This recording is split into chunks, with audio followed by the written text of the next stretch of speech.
Hello, everybody. Long-term viewers and listeners to the show know that we've spent an awful lot of time thinking about a divided America on Keen on America. We've covered organizations like Braver Angels, who are focused on bringing Americans back together. And we've covered the work of people like my friend Arlie Russell Hochschild, a brilliant sociologist from University of California at Berkeley, who has authored two incredibly important books about a divided America. Excuse me. The first is Strangers in Their Own Lands, which really defined or began the genre. And then her new book, Stolen Pride, Lost Shame and the Rise of the Right. What Arlie does is bring her own academic skills as a sociologist to making sense and fixing some of the divisions in America. And our guest today, I think, can be thought of in the same category as Arlie. Anand Pandian is a professor of anthropology at Johns Hopkins University and is the author of a new book about a divided America, Something Between Us, the Everyday Walls of American Life and How to Take Them Down, which in some ways brings his own tools of anthropology to make sense of America today, contemporary America. Anand Pandian is joining us from Baltimore, Maryland, where Johns Hopkins is based. Anand, welcome. Congratulations on the new book. Thank you so much, Andrew. It really is a pleasure to join you to talk about the book today. So I've been very generous and kind, Anand, about you in the sense that I'm talking about you in the same breath as Arlie Russell Hochschild, which is quite fine company for you. Is it fair to compare your kind of work with Arlie's in the sense that you're bringing your skills as an anthropologist to make sense of a divided contemporary America? Well, it isn't really fair, to be honest, because Arlie Hochschild is a legend, and she's someone that folks like me, folks of my generation, have had to learn a great deal from when it comes to the practice of ethnography, when it comes to these questions of social and political divides, when it comes to the basic challenge that so many of us have these days of figuring out how to have conversations with people whose views of the world, whose takes on the world are so much different than ours, and how to find anything meaningful, honestly, to say to each other. I've learned a great deal from her work, from both of those books that you mentioned, and I definitely am privileged to be considered as working in that same vein, in making sense of these political conundrums here in the United States. But coming back to your work as an anthropologist, you wrote a book called, back in 2019, A Possible Anthropology, Methods for Uneasy Times. Our times are perhaps in 2025, 6 years later, even uneasier. Do you bring particular skills to this book? I mean, in some ways, it's a narrative of your travels in America, but what kind of skills as an anthropologist do you bring that non-academic writers can learn from? Well, one thing that my field of anthropology shares with the work of many people who work in Arlie Hochschild's field of sociology is a commitment to ethnography as a method. Ethnographic research is based on the idea that the best way of understanding the life of people in a particular social, cultural, historical situation is to immerse oneself in the day-to-day circumstances of those people as much as possible, to imagine what it's like to live in those environments, to live in the company of others around them, to do what those people do, and to try to see what the world would look like from that concrete point of view, which requires those of us who do this kind of work to travel, to commit to being in other places, distant from our own, often very distant in the case of anthropology, because so many anthropologists, as you probably know, work in parts of the world that are very far from where we are, you and I today in the United States. But it also requires a different kind of commitment, a commitment to listen,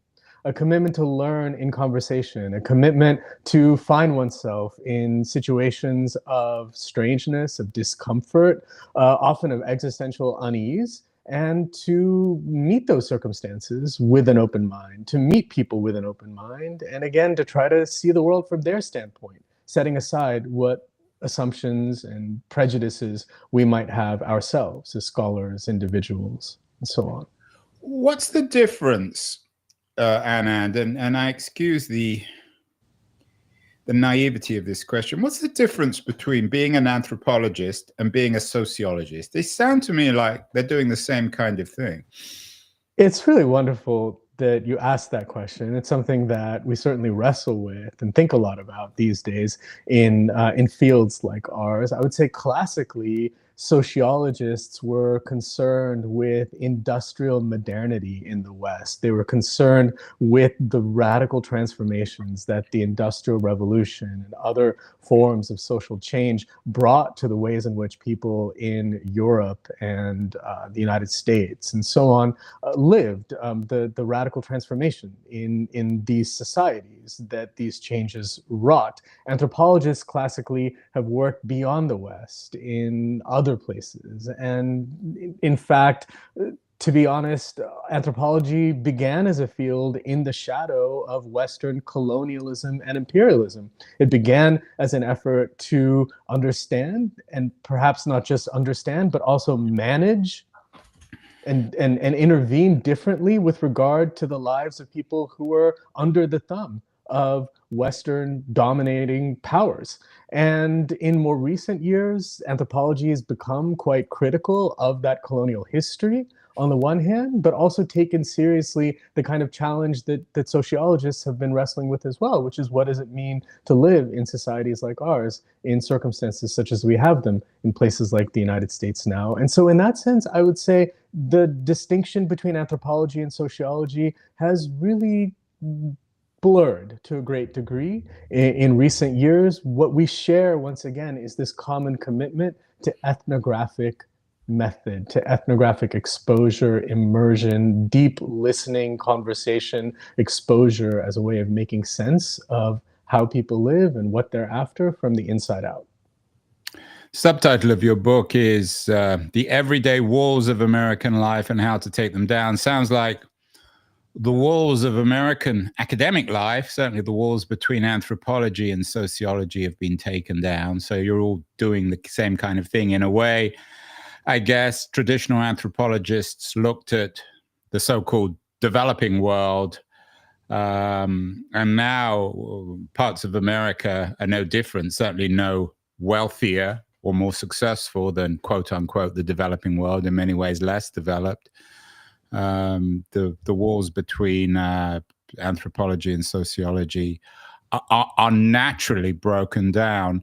And then tell me a little bit about yourself.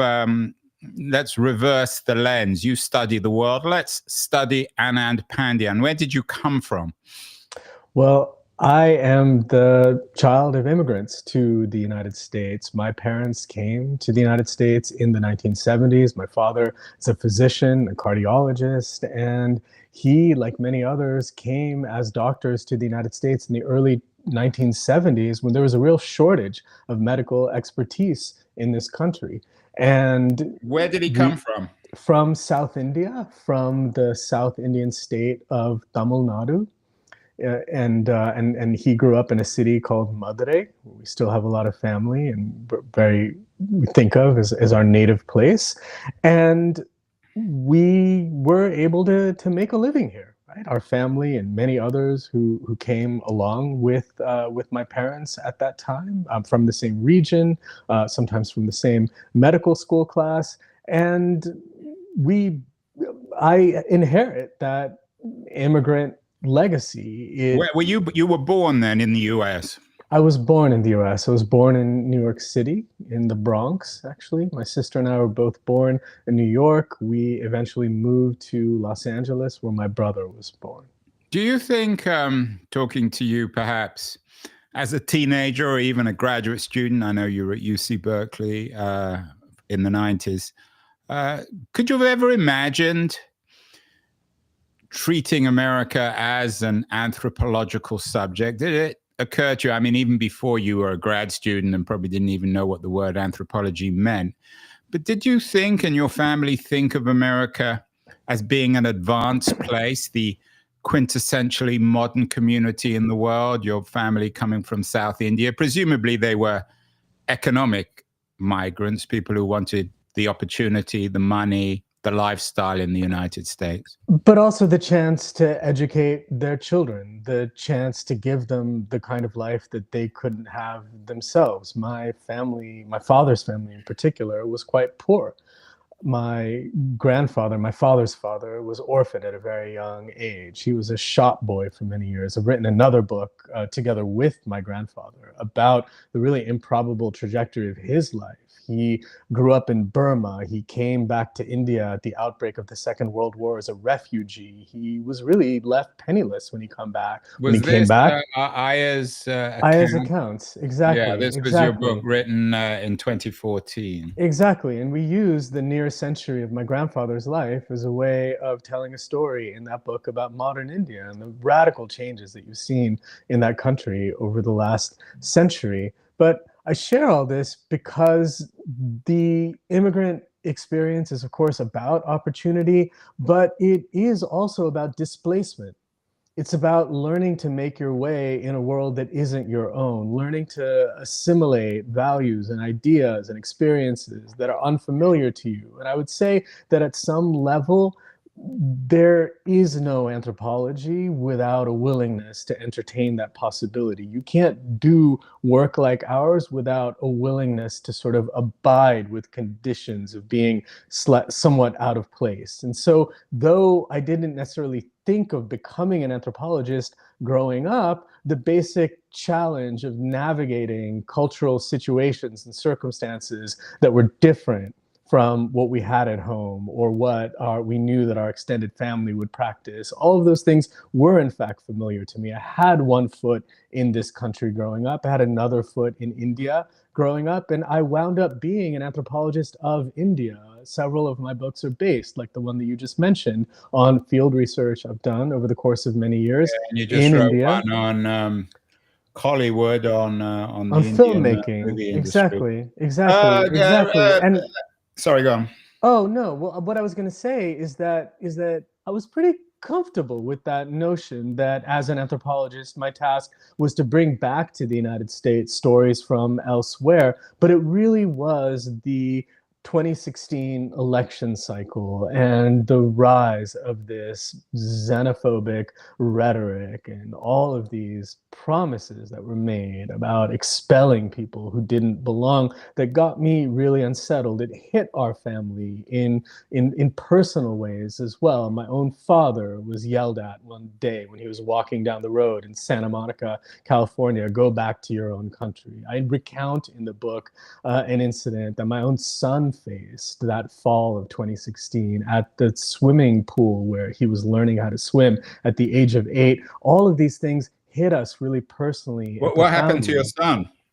What was as I talk about in the conclusion of the book, my son and daughter were taking swimming lessons at the time at a pool called Meadowbrook, north of Baltimore, which is where we live. And this was a pool, like many others in past decades, that was segregated. Baltimore is the city that in some ways pioneered the practice of residential segregation in the United States, and so many facilities in the city, neighborhoods, all kinds of resources were developed in a highly segregated manner in racial terms. And though that history has been superseded in many ways, its legacy persists. And we were shocked to find one afternoon, that November of 2016, our child coming crying out of a locker room one Saturday afternoon and reporting that there were kids, teenagers, who had taunted him for the color of his skin, making jokes about how much better the pool had been when they hadn't allowed coloreds into the facility. And the racism was one thing. The recurrence of this word coloreds was the strangest thing. I never heard this word, right? And it was so strange to have our child who was born in this city come out of this locker room and use this word in the year 2016, coloreds, in the plural. right? And to try to make sense of that. And what we realized is that the pool, in celebrating its heritage, had almost unintentionally put that legacy of racial segregation forward, because all the photos that were up on the walls at that time were of the white people who were allowed there. There's actually a photo that you can find online of a time when the facility had the word Gentiles only, a sign with those words posted out front, because it was no blacks, no Jews, right? And so that history, which was in a way marked and even celebrated by all the signage on the walls during that context of racist vitriol in the fall of 2016, became, I would say, a kind of a bit of a goad to this racist jibe that our own child faced. And so for reasons like this, I decided that I had to turn my anthropological lens on this country where I was born and raised, and to try to make sense of it all over again. The book's title, Something Between Us, of course, borrows the language of the great African-American writer James Baldwin. We're doing a show. There's a new biography of Baldwin coming out in the fall. I'm looking forward to that show. I think it'll be exceptional. Has anything changed then? I'm sure this is a question that you've asked yourself many times, both in and out of the new book and in your writing. Has anything changed since Baldwin? Yeah, it's a great question.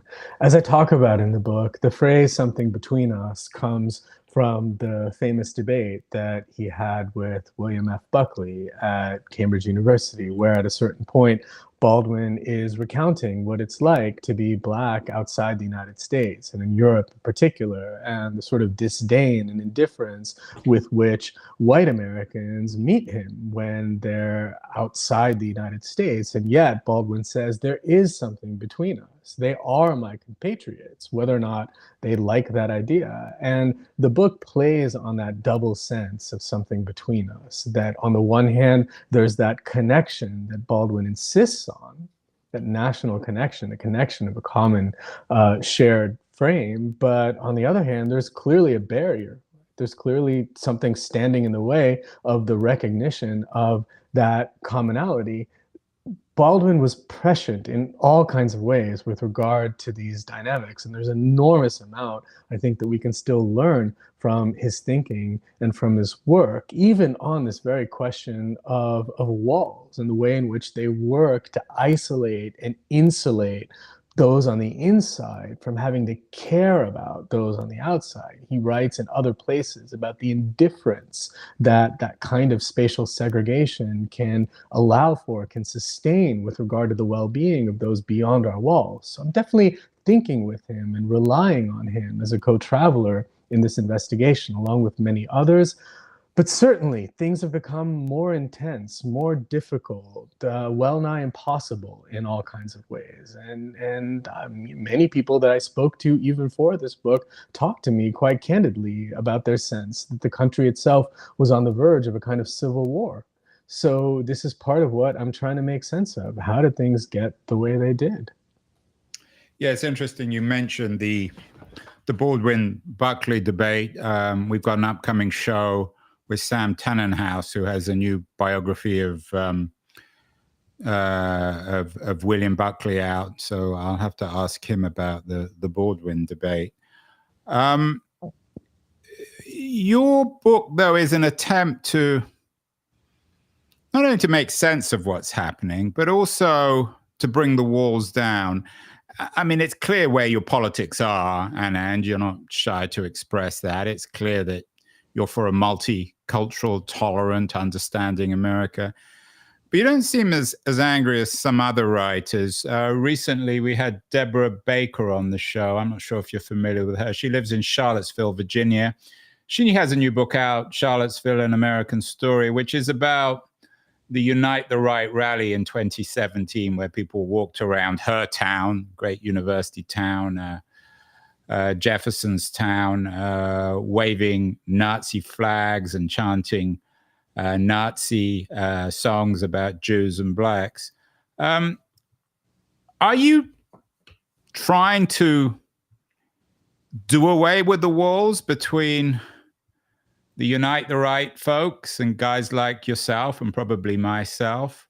Or are you trying to shift the walls? What are your politics here? Are you angry? It's I mean, you clearly, as a parent, and who wouldn't be, you'd be furious and completely upset if your 9-year-old child was subjected to the kind of overt racism that he experienced in that Baltimore swimming pool. But absolutely. You still are. I mean, there's still the politics of hopefulness here, right?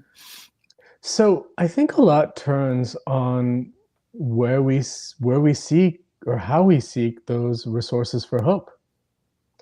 And I think there's a lot at stake in how we understand the impasses that we've arrived at and the kinds of paths that we might imagine as ways of moving forward, or at least moving around them. The situation with regard to Charlottesville is one that, of course, I'm really familiar with. And as you probably know, one of the chapters in my book actually focuses on the first major white nationalist rally that took place after Charlottesville. It was a rally that took place. White Lives Matter rally in Shelbyville. And actually, as it happens, in Arle's new book, Stolen Pride, I'm not sure if you've had a look at it, the narrative is driven by one of those rallies that didn't actually turn out to happen in Kentucky as well. That's right. That's right. I have read the book and I am familiar with that story that she tells.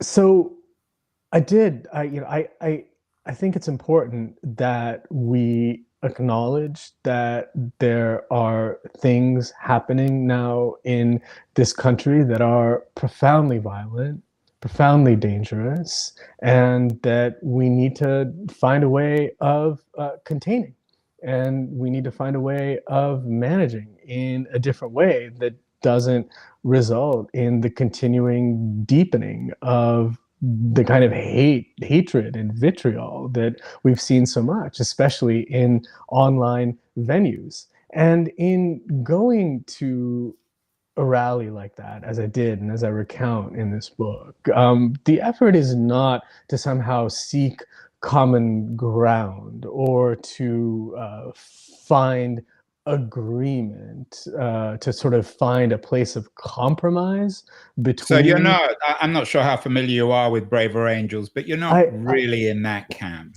Well, it's not that I'm not in that camp. The question is, what are we doing where? I think that there are definitely occasions in which conversation is absolutely necessary, occasions in which a different kind of mutual understanding is both possible and necessary. I have really interesting conversations throughout this book with people on the conservative side of the political spectrum who surprise me in all kinds of ways, who find that I surprise them in all kinds of ways. One of the central characters in the book, in another chapter based in Fargo, North Dakota, is a real estate agent who came to my interest. We met at a builders conference in Florida in early 2017. And he struck me as really interesting because on the one hand, he was absolutely clear that he was a Republican and he was a deep supporter of the party, at least at that time. But on the other hand, he had deep personal commitments to soil and water conservation.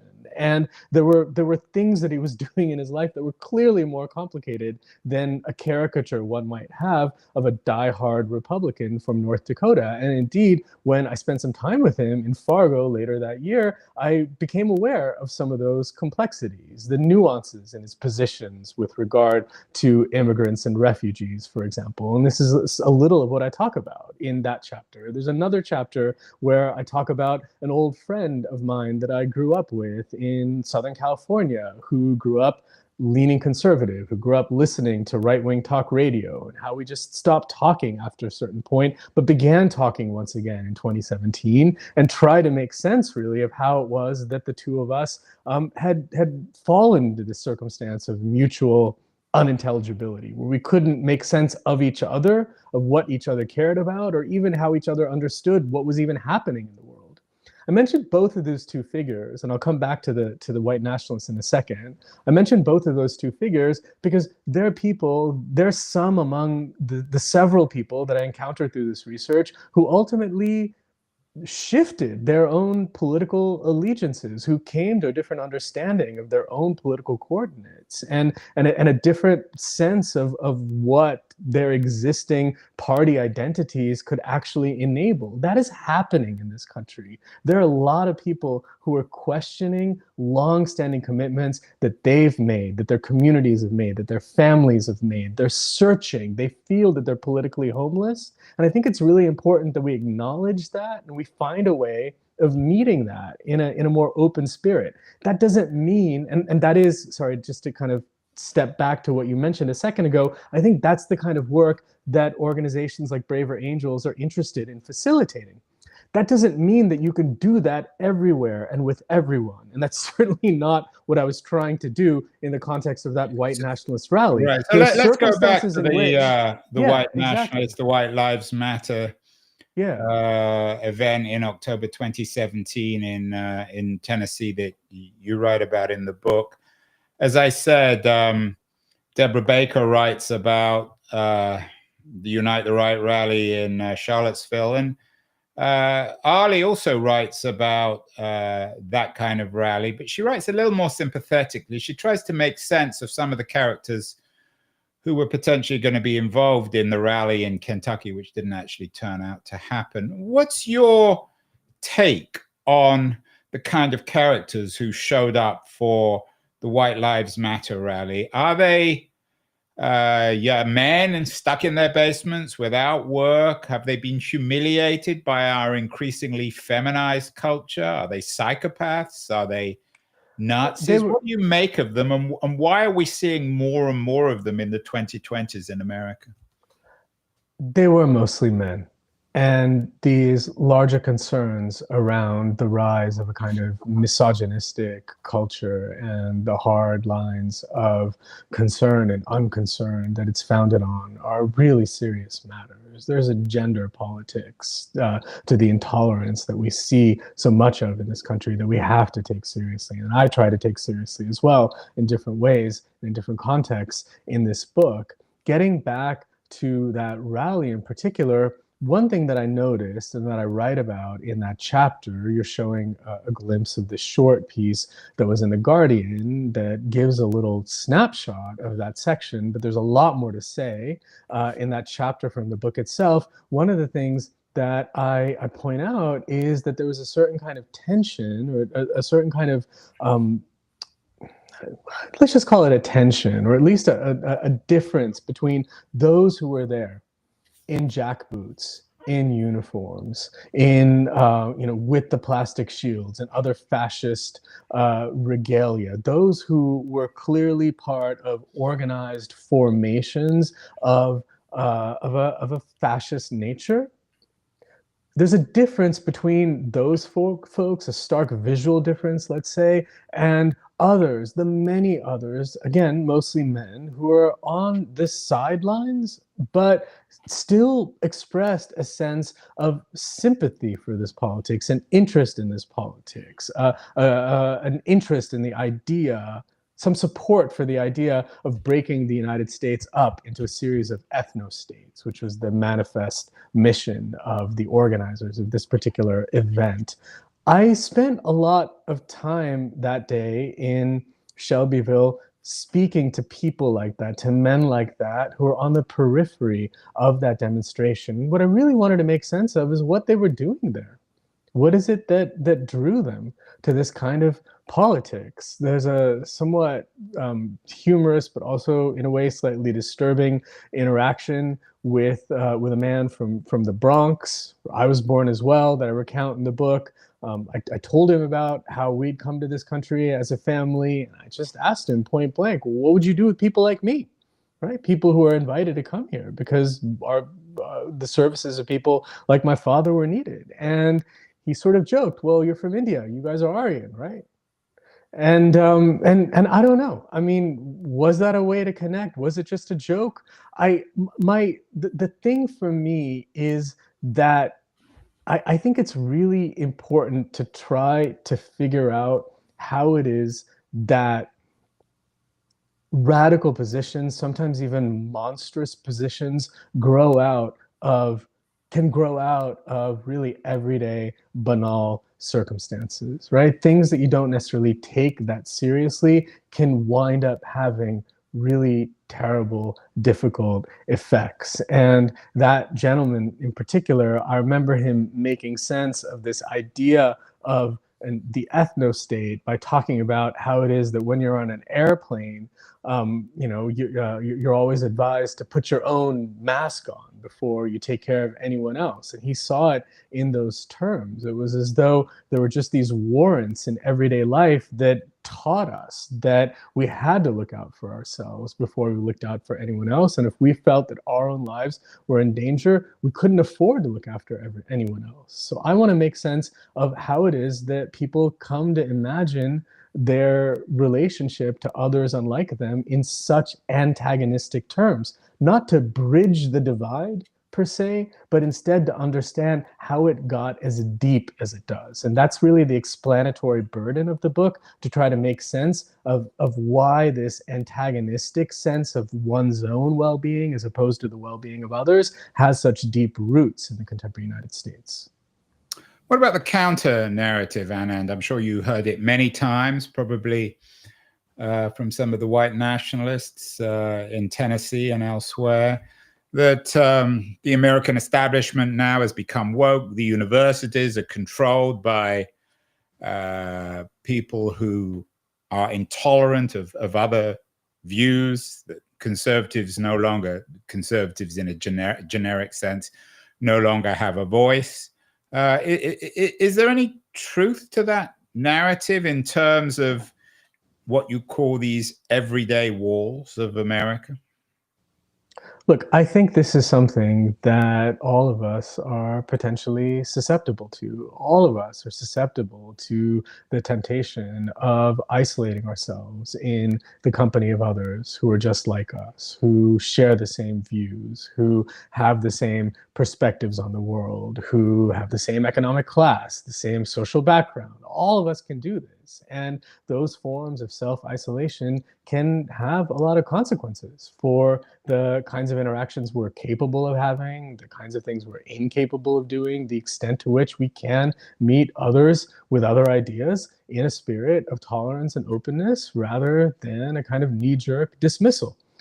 This is certainly something that we need to be careful about in our own spaces, in our own intellectual and cultural spaces as well. I write in the book about my ongoing conversations and interactions and, in fact, arguments with a man I call Frank, a small businessman from southern Michigan who I met at a libertarian festival in Las Vegas. I describe my visiting his town in southern Michigan, but I also talk in the book about how he visited me in Baltimore, how he spent an afternoon walking around my campus, how he was walking around really vexed about the idea that there were all kinds of ideas that simply had no place on a campus like mine. To which I had to disagree, and I had to point out, well, actually, there was this talk that happened, and there was that talk that happened. He was a big fan of free markets, and we walked into my office, and it just so happened that there was a copy of a book by Adam Smith sitting on my desk that day. It was Adam Smith's Theory of Moral Sentiments.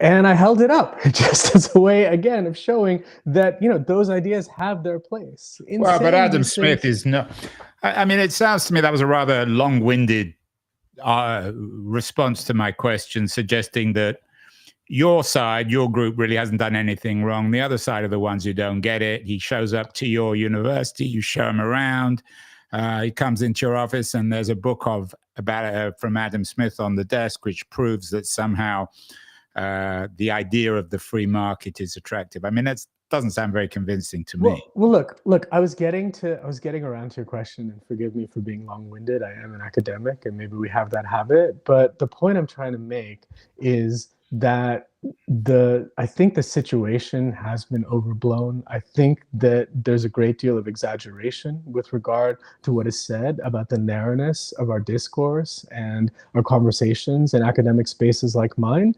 Having said that, though, I will acknowledge that there's a lot of work that we have to do as well. There's a reason why you and I are having this conversation right now. We're having this conversation because in writing this book, I chose to write it in a non-academic voice.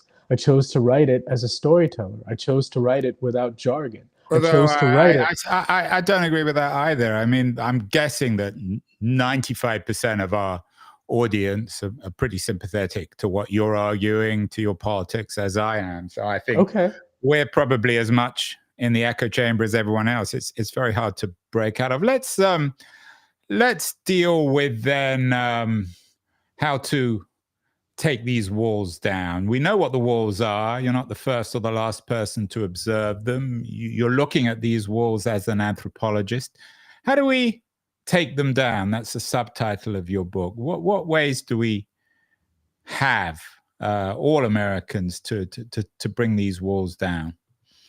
Well, getting back to what I was saying a second ago, I think it's really important to get out of the spaces that we've locked ourselves into. I think I take that commitment seriously as an anthropologist. This book grew out of a commitment I made some years ago to talk with people whose ideas are very different than my own, to reach out to people whose position in the world is very different from the position that I occupy in the United States, and to see what I could to try to understand this country from their point of view. I did that as an anthropologist, but I think that there are many other ways of doing this as well. A lot of what I'm interested in the book has to do with, in terms of that other side of things, in terms of taking these walls down, so to speak, has to do with forms of social, cultural, and political organizing that lean into what it is that people share with others, what it is that the forms of, say,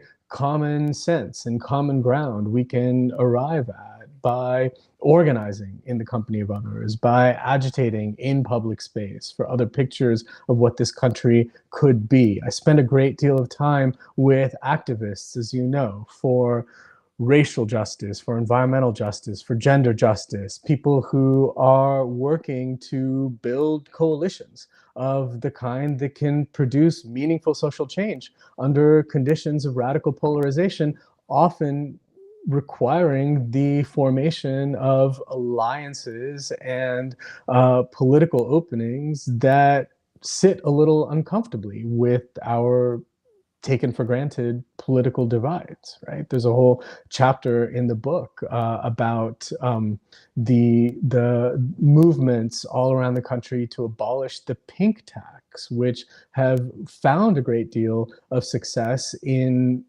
Republican states, often at the same time that restrictions on reproductive freedoms have been mounted. I'm interested in why that's possible. Pink tax is? I don't know what that is. Yeah, so the pink tax is the tax on menstrual products, and it's a measure that has been in place in many American states for some years now, and I talk in that chapter in particular about movements to abolish the pink tax around the United States, and I follow in particular a successful campaign to do so in the state of Ohio, and I focus on a certain kind of paradox that we might see. How do we make sense of the fact that in the same years that we saw the tightening of restrictions on reproductive rights in a state like Ohio, we saw the rollback of this particular measure, which advocates argued was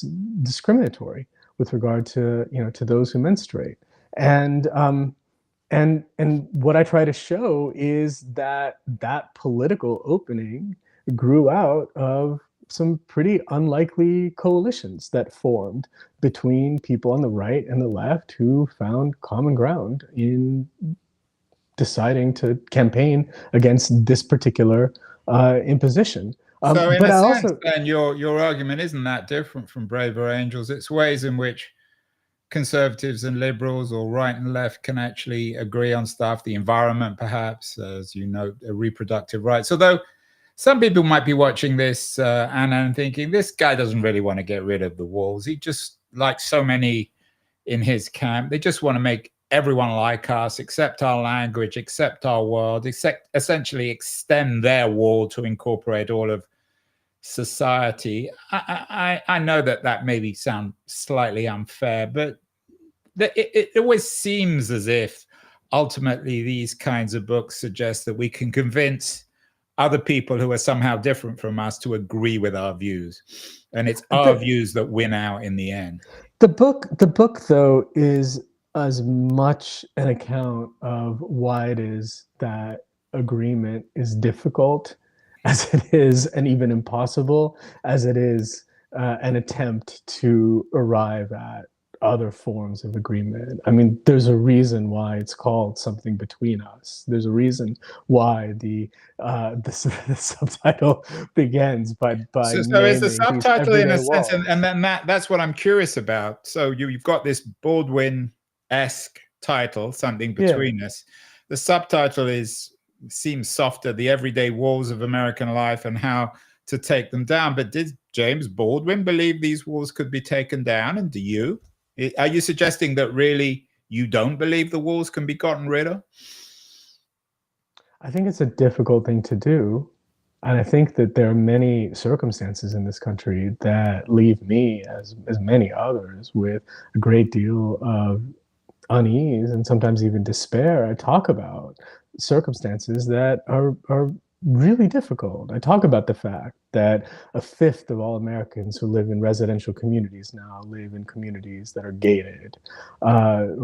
I talk about what the 80% market share that SUVs and light trucks now enjoy in the American automotive market represents with regard to the zenith of certain ideas of protecting oneself at any cost on the roads. I talk about the toxicity that social media and what I call the walls of the mind have made possible, and the deep gulfs of misunderstanding that we've fallen into. All of these things are real. And part of the effort here is to simply